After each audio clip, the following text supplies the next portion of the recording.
وہ اصل میں اعلان کر دیا نا لائیو سننے کا، سب اپنے اپنے گھروں پہ دیکھیں گے جا کے سہولت.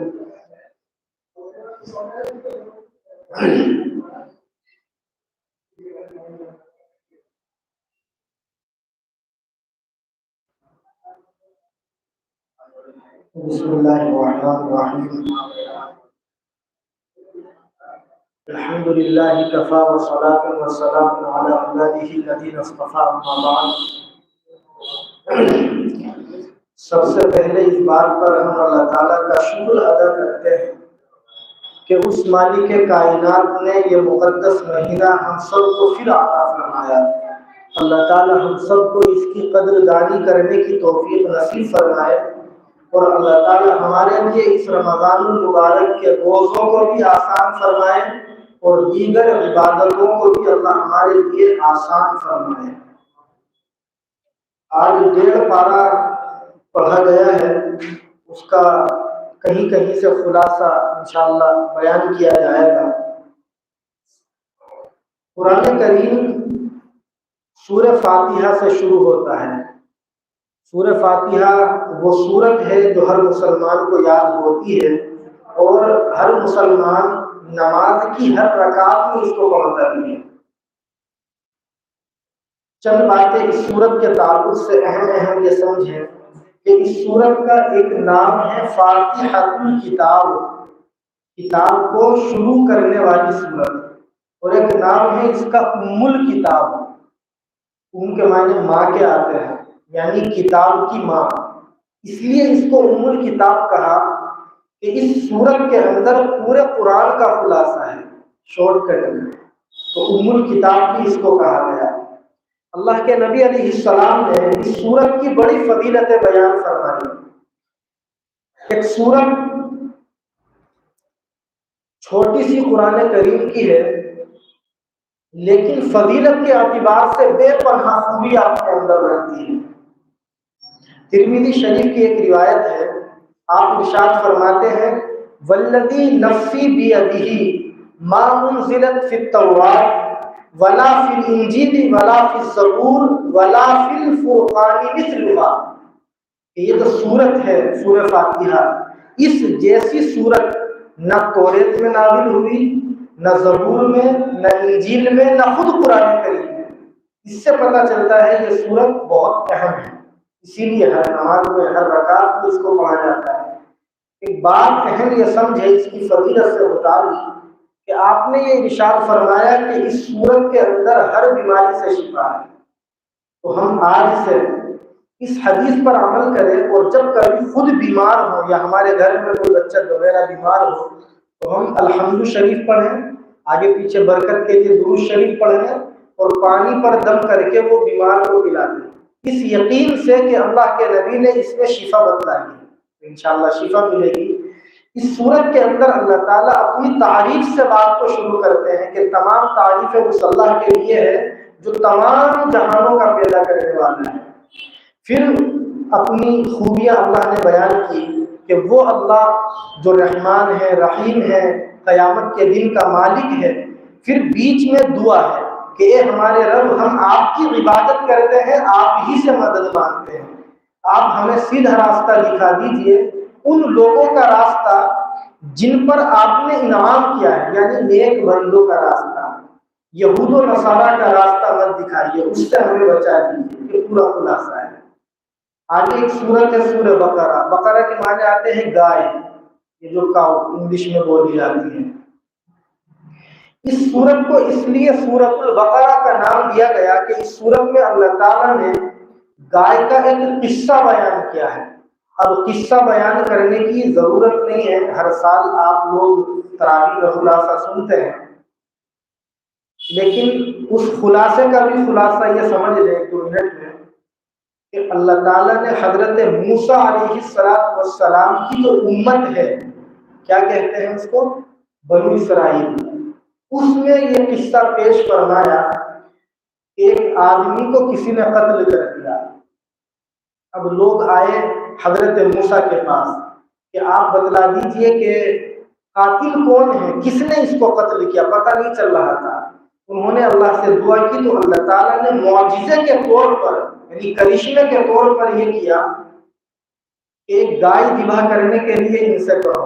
اب بیچ میں یہ قصہ ہے کہ وہ حجت بازی کرنے لگے، گائے کیسی ہو، کتنی عمر کی ہو، کس رنگ کی ہو، تو پتہ یہ چلتا ہے کہ یہ الٹے سیدھے سوال نہیں کرنے چاہیے۔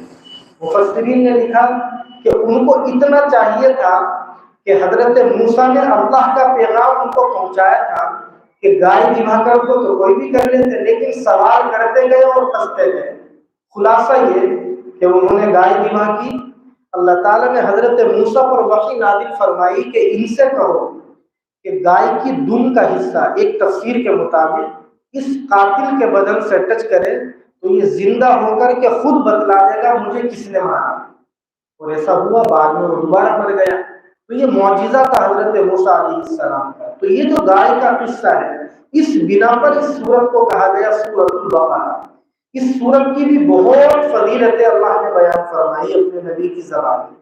ایک فضیلت یہ ذہن میں رکھے کہ اللہ کے نبی علیہ السلام نے فرمایا جس گھر کے اندر سورۃ البقرہ پڑھی جاتی ہے اس گھر کو اللہ تعالیٰ شیاطین سے اور جنات سے اور ہوائی اثرات سے محفوظ کر دیتے ہیں۔ تو ہم اپنے گھروں میں قرآن پڑھنے کا معمول بنائے، جب قرآن کے 30 پارے پڑھیں گے تو سورۃ البقرہ خود پڑھی جائے گی۔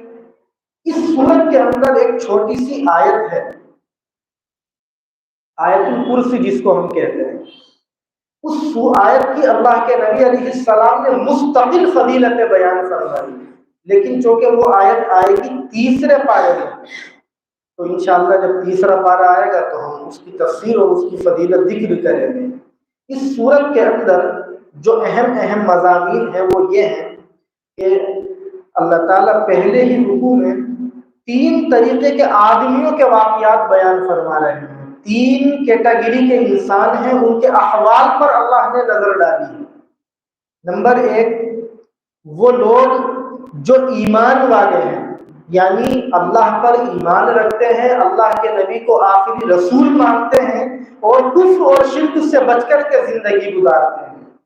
دوسرے، وہ لوگ جو اللہ تعالیٰ کو مانتے ہی نہیں ہیں، کافر جن کو کہا جاتا ہے۔ نمبر 3، منافق۔ اللہ تعالیٰ نے منافق لوگوں کا بہت ساری آیتوں میں ذکر کیا، اور خلاصہ اس کا یہ ہے کہ اللہ کے نبی علیہ السلام کے زمانے میں بہت سارے آدمی وہ تھے جن کے دلوں میں ایمان نہیں تھا، لیکن زبان سے وہ ایمان ظاہر کرتے تھے۔ قرآن نے ان کی حرکت کا کیسے ذکر کیا سنیے گا۔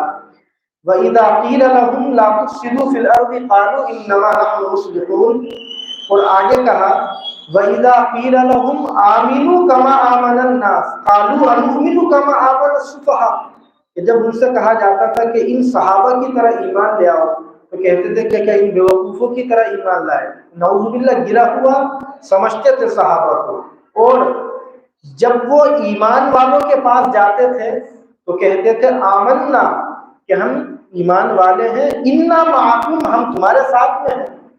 اور جب اپنے لوگوں کے پاس تنہائی میں جاتے تھے تو کہا کرتے تھے کہ بھئی ہم تو حقیقت میں تمہارے ساتھ میں ہیں، وہاں تو ہم مذاق اڑانے کے لیے گئے تھے، ان کا نعوذ باللہ۔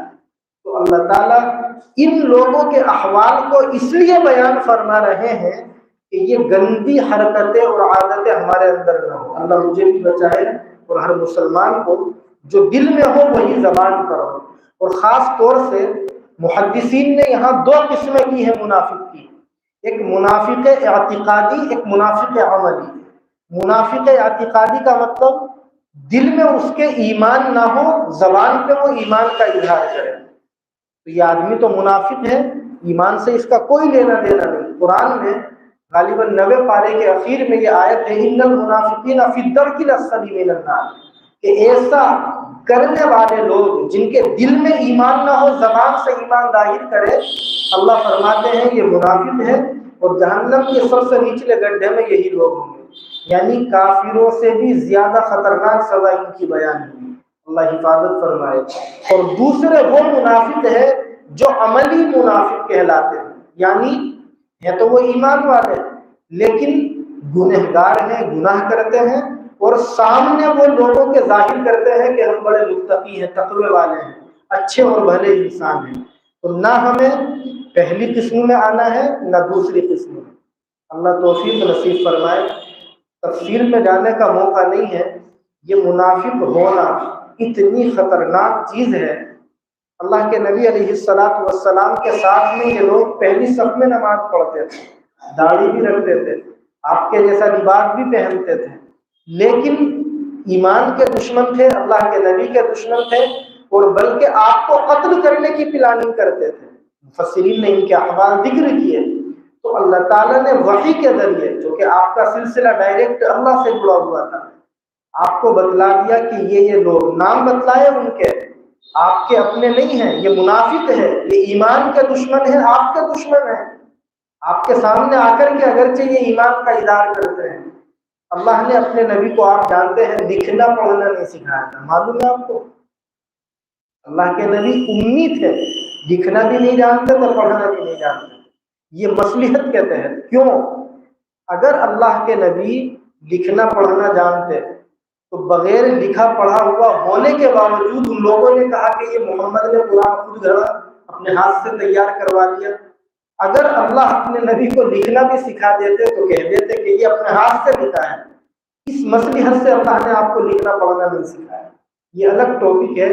بتلانا یہ ہے کہ اللہ کے نبی نے ایک صحابی حضرت حذیفہ بن الیمان رضی اللہ تعالیٰ عنہ، ان کو بلایا اور کہا کہ آپ نام لکھیے، باضابطہ فہرست بنوائی، آپ نے نام لکھوائے ان لوگوں کے جو ایمان کے دشمن تھے اور ایمان کا اظہار کرتے تھے، یعنی منافق تھے۔ جب حضرت عمر جیسے انسان کو پتہ چلا کہ اللہ کے نبی نے حضرت حذیفہ کو نام لکھوائے ہیں منافقوں کے، تو اتنا ڈرتے تھے اللہ کے نبی کے یہ صحابی حضرت عمر کہ حضرت حذیفہ سے آ کر کے پوچھتے تھے کہ میرا نام تو نہیں ہے اس لسٹ میں۔ آپ دیکھیے گا کہ اتنا بڑا انسان، کتنا بڑا، آپ نے فرمایا لو کان بعدی نبی لکان عمر، کہ میرے بعد کوئی نبی ہوگا تو عمر ہوتا، لیکن ڈرتے اتنا تھے گنہگاروں سے، گناہ والا ہونے سے، اور بد اعمالیوں سے، اور منافقوں والے کام کرنے سے، کہ ان سے بار بار پوچھتے تھے کہ بھئی میرا تو نام اس میں نہیں ہے۔ تو اس قصے سے ہمیں یہ پتہ چلتا ہے، اور ان آیتوں سے جو منافقین کی ہے، کہ ہم اپنے اندر ان حرکتوں کو لانے سے بچیں، اور دعا بھی کریں اللہ منافق والی حرکتوں سے ہماری حفاظت فرمائے۔ آگے اللہ نے قرآن کریم کی عظمت کا ذکر کیا اور یہ فرمایا کہ اگر تمہیں قرآن کے بارے میں یہ شک ہو کہ یہ اللہ کا کلام نہیں ہے، فَأْتُوا بِسُورَةٍ مِّن مِّثْلِهِ، تو اللہ فرماتے ہیں تمہاری زبان بھی عربی ہے، تم قرآن کی طرح ایک چھوٹی سی سورت لا کر کے دکھلاؤ، ہم مان جائیں گے کہ یہ اللہ کا کلام نہیں ہے۔ لیکن قرآن کا یہ چیلنج جب سے لے کر کے آج تک قرآن میں موجود ہے، اس دنیا کے اندر روئے زمین پر آج تک اس وقت سے لے کر کے کوئی ایسا انسان پیدا نہیں ہوا جو قرآن کی طرح اعجاز کے اندر ایک چھوٹی سی سورت کو سورت آیت کریمہ تیار کر سکے۔ تو پتہ یہ چلتا ہے کہ یہ اللہ تعالیٰ کا کلام ہے۔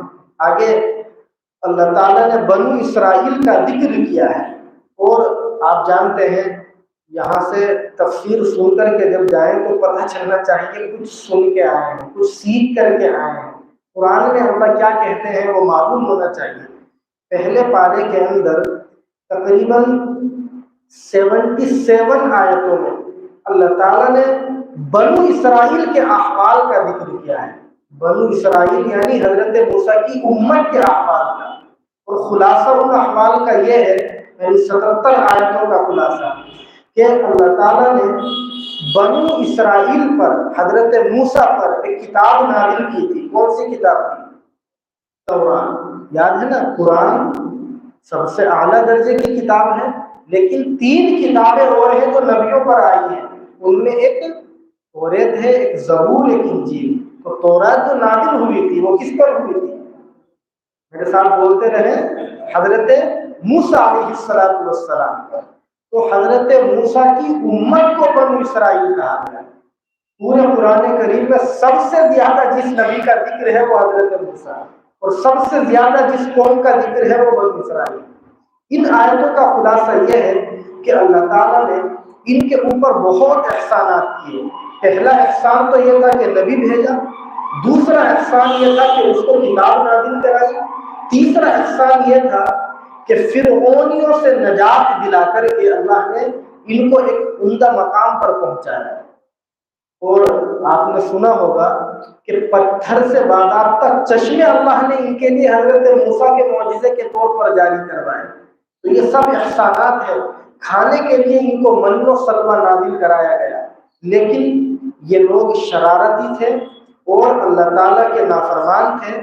اللہ تعالیٰ سے کہنے لگے حضرت موسیٰ کے واسطے سے کہ اے موسیٰ، ہم تو یہی چاہتے ہیں کہ ہم جو ترکاری، سبزی، پیاز یہ سب چیزیں کھاتے ہیں بس یہی کھاتے رہیں۔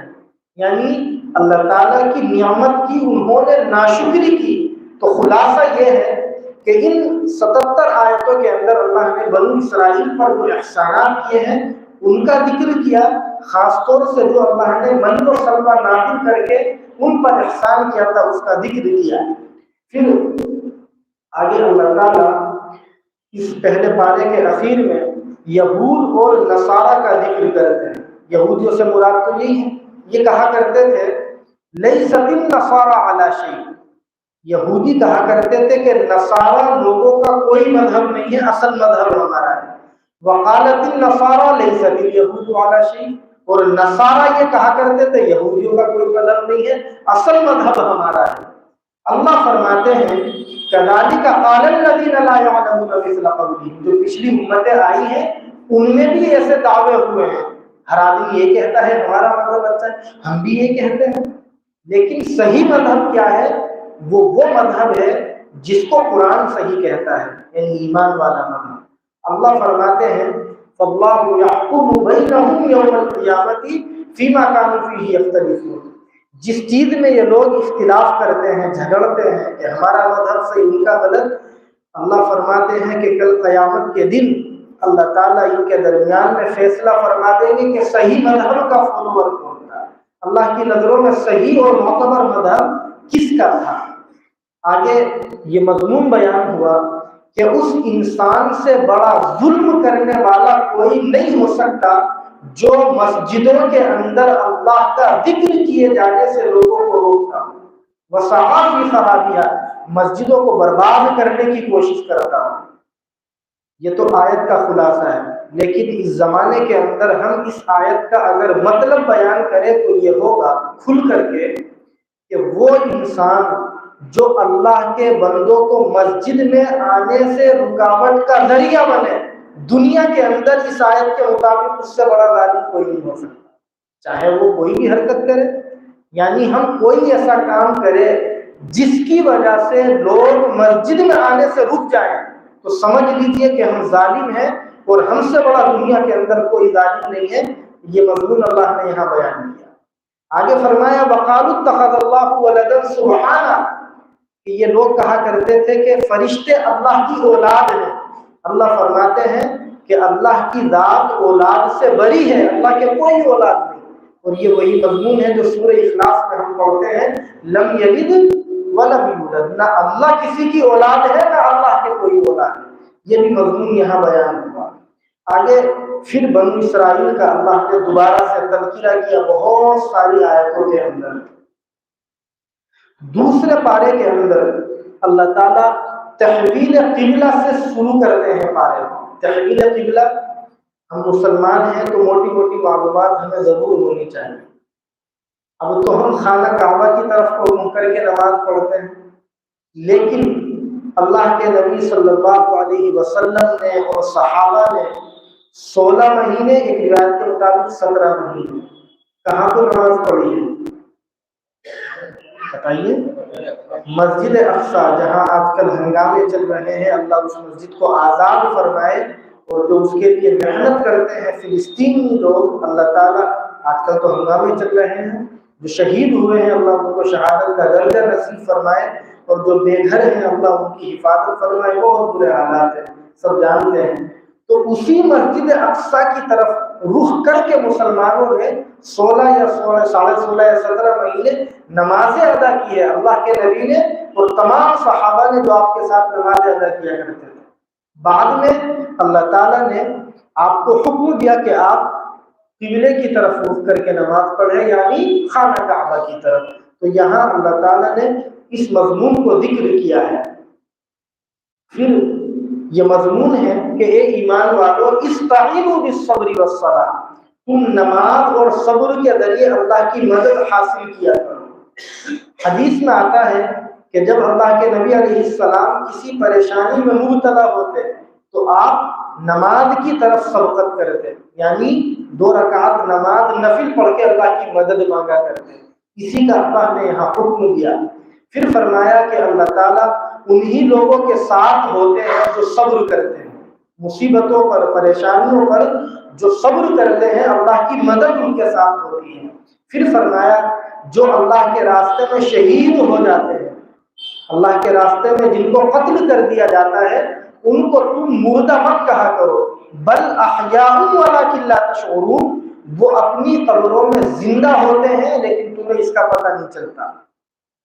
یعنی جو آدمی ایمان کی خاطر اللہ کے راستے میں اپنی جان کی قربانی دے دے، اللہ فرماتے ہیں وہ شہید ہے، اسے اگرچہ قبر میں دفن کر دیا گیا ہو لیکن وہ مرتا نہیں ہے، وہ زندہ رہتا ہے اپنی قبر کے اندر۔ اور یہاں یہ مسئلہ بھی سمجھے کہ کل قیامت کے دن یہ جو شہید ہوگا جب قبر سے اٹھے گا تو اس حالت میں اٹھے گا کہ جیسے ابھی اس کو شہید کیا گیا ہو۔ اسی لیے علماء نے یہ مسئلہ لکھا کہ جو آدمی جنگ کے میدان میں دین کی خاطر گردن کٹا دے، شہید ہو جائے، اسے غسل بھی نہیں دیا جائے گا، اسے کفن بھی نہیں پہنایا جائے گا، بغیر غسل کے، بغیر کفن کے اسے یوں ہی دفنا دیا جائے گا، تاکہ کل قیامت کے دن جب وہ اٹھے تو اس کا بدن اور کپڑے بھی گواہی دے کہ ہم تیرے راستے میں یا اللہ شہید ہوئے تھے۔ یہ فضیلت ہے، اللہ کے نبی نے بڑی فضیلت شہید ہونے والے کی بیان فرمائی ہے۔ دعا کرنی چاہیے اللہ ہمیں بھی شہادت کا درجہ نصیب فرمائے۔ جو بزدل لوگ ہیں وہ ڈرتے ہیں شہادت کی دعا کرنے ہوگی، لیکن شہادت کا جو مقام ہے یہ سمجھ لیجئے کہ شہید ہونے والے انسان سے زیادہ فضیلت اسلام میں کسی کی نہیں۔ لیکن یہ ایک الگ ٹاپک ہے کہ شہادت کا کیا مطلب ہے، کس جنگ میں مسلمان کو شرکت کرنی چاہیے، یہ آج کل غزوہ ہند انہوں نے اٹھا رکھا ہے۔ ہمیں اس میں اپنے آپ کو انوالو نہیں کرنا چاہیے، مجھے اس میں تفصیل میں نہیں جانا۔ 2 ہفتے پہلے جمعے پہ ہم نے اس پہ بڑی تفصیل سے بیان کیا تھا کیا ہے یہ غزوہ اور یہ سب چیزیں۔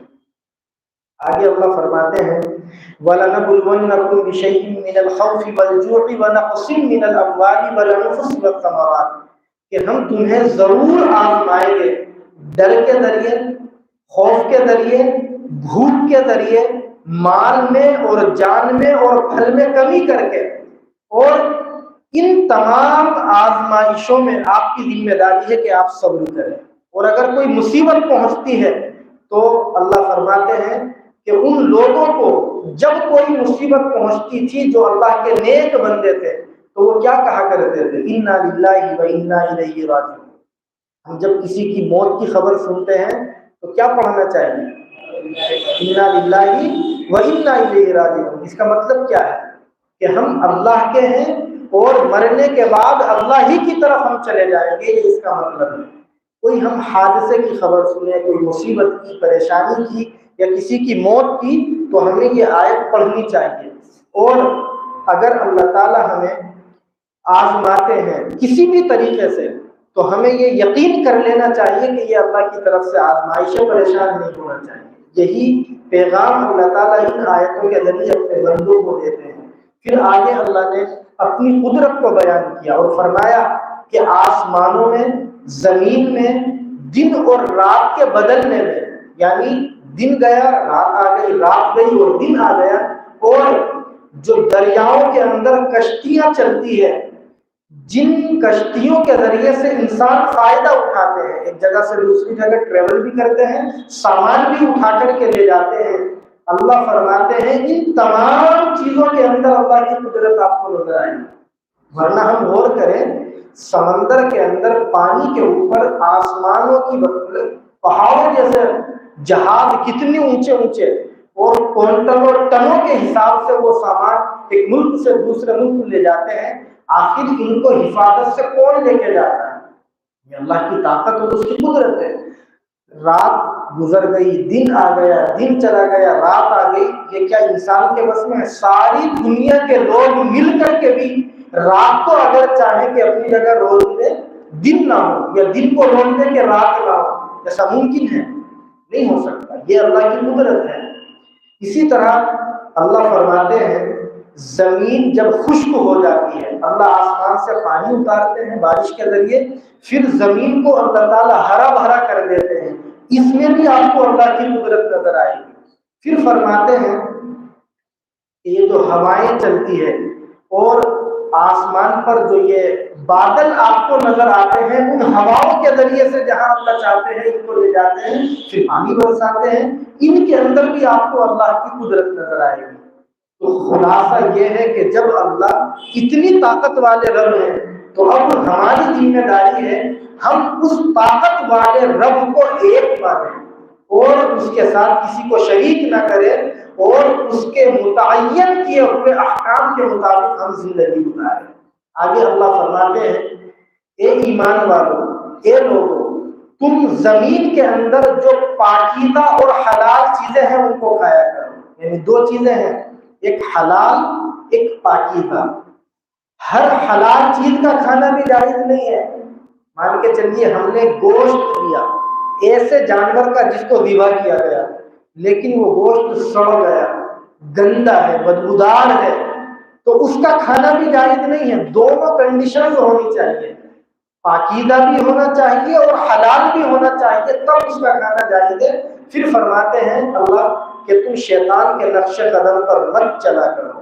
آگے اللہ نے جو حرام چیزیں ہیں ان کا ذکر کیا کہ انما حرم علیکم المیتۃ والدم ولحم الخنزیر وما اہل بہ بغیر اللہ، کہ تمہارے اوپر اللہ نے مردار کو حرام کیا ہے۔ آپ جانتے ہیں مسئلہ، ایک جانور کو ہم نے بھینس کو مثال کے طور پر بکرے کو ذبح کیا تو کھانا جائز، اور بھینس بکرا اپنی موت خود مر جائے اس کا کھانا جائز نہیں۔ آگے فرماتے ہیں خون، انسان کو، جانور کو کاٹنے کے بعد یا چوٹ لگنے کے بعد جو خون نکلتا ہے، بہتا ہوا خون، اس کا استعمال کرنا بھی جائز نہیں۔ یہ الگ بات ہے کہ میڈیکل لائن میں اگر کوئی آدمی ایسا بیمار ہو کہ اسے بلڈ کی ضرورت ہو تو ایک کا لے کر کے دوسرے کو دیا جا سکتا ہے، وہ سب ضرورت کے تحت جائز۔ ولحم الخنزیر، تیسری چیز خنزیر کا گوشت، اللہ فرماتے ہیں مسلمانوں کے لیے حرام ہے۔ وما اہل بہ لغیر اللہ، چوتھی چیز اللہ کے علاوہ کسی اور کے نام پر اگر کسی جانور کو ذبح کر دیا جائے وہ بھی مسلمان کے لیے کھانا جائز نہیں ہے۔ ایک اہم مسئلہ یہاں یہ ہے کہ جس آدمی کو مجبور کر دیا جائے ان چیزوں کے کھانے پر جو یہاں اللہ نے حرام کی ہے، مثلا ایک آدمی کو کسی نے پکڑ لیا اور یہ کہا یا تو خنزیر کا گوشت کھائیے ورنہ جان سے مار دیں گے، تو ایک طرف جان کی حفاظت، دوسری طرف حرام گوشت کے کھانے کا مسئلہ۔ تو اللہ فرماتے ہیں دو شرطوں کے ساتھ آپ کھا سکتے ہیں۔ نمبر ایک، غیر باغ ولا عاد، جتنے کی ضرورت ہو، یعنی جتنے سے جان بچ جائے، پیچھا چھوٹ جائے، جس میں ہمیں مجبور کیا اتنا کھائیں۔ دوسرے، حد سے زیادہ ہم اس مسئلے میں تجاوز نہ کریں۔ دوسری مثال، ایک آدمی جنگل میں ہے، ایسی جگہ پر ہے جہاں کھانے کی کوئی چیز نہیں ہے اور اسے لگتا ہے کہ اگر یہ جو خنزیر کا گوشت ہے مثال کے طور پر میں نہیں کھاؤں گا تو میری جان چلی جائے گی، تو اس شرط کے ساتھ کھا سکتے ہیں کہ ہم جتنے سے جان بچ جائے اتنا کھائیں اور حد سے آگے نہ بڑھے، دل میں اپنے یہ نفرت کرے کہ یہ کھانا جائز نہیں ہے، میں مجبوری میں کھا رہا ہوں۔ یہ احکام یہاں اللہ نے بیان کیے ہیں۔ پھر آگے اللہ فرماتے ہیں کہ اے ایمان والوں، تمہارے اوپر روزے فرض کیے گئے ہیں جیسا کہ تم سے پچھلی امتوں پر فرض کیے گئے تھے۔ اس بارے میں تفصیل میں جانے کی ضرورت نہیں ہے، جمعے کے دن میں نے اس آیت کا مطلب اور تفصیل ذکر کر کے بہت احکام بیان کیے تھے۔ آگے اللہ تعالیٰ نے روزے کے چند احکام بیان کیے ہیں کہ رمضان کا مہینہ وہ ہے جس میں اللہ نے قرآن کو نازل کیا. اب جو آدمی تم میں سے رمضان کے مہینے کا چاند دیکھے اس کی ذمہ داری ہے، اس پر فرض ہے کہ وہ روزہ رکھے. پھر فرمایا تم میں سے جو آدمی بیمار ہو یا سفر میں ہو اور اس کے لیے روزہ رکھنا مشکل ہو تو اس کے لیے گنجائش ہے کہ روزہ نہ رکھے، لیکن جتنے روزے چھوٹے اتنے روزوں کی بعد میں وہ قضا کر لے. یہاں اللہ نے یہ احکام بیان کیے. پھر آگے ایک آیت ہے جس کا شان نزول یہ ہے کہ ایک مرتبہ کچھ لوگ اللہ کے نبی علیہ السلام کے پاس آئے اور انہوں نے کہا اے اللہ کے رسول، یہ جو چاند ہے اس کے بارے میں بتلائیے. یہ جب نظر آتا ہے تو چھوٹا سا ہوتا ہے، پھر دھیرے دھیرے بڑھنے لگتا ہے، آخری مہینے میں مکمل ہو جاتا ہے.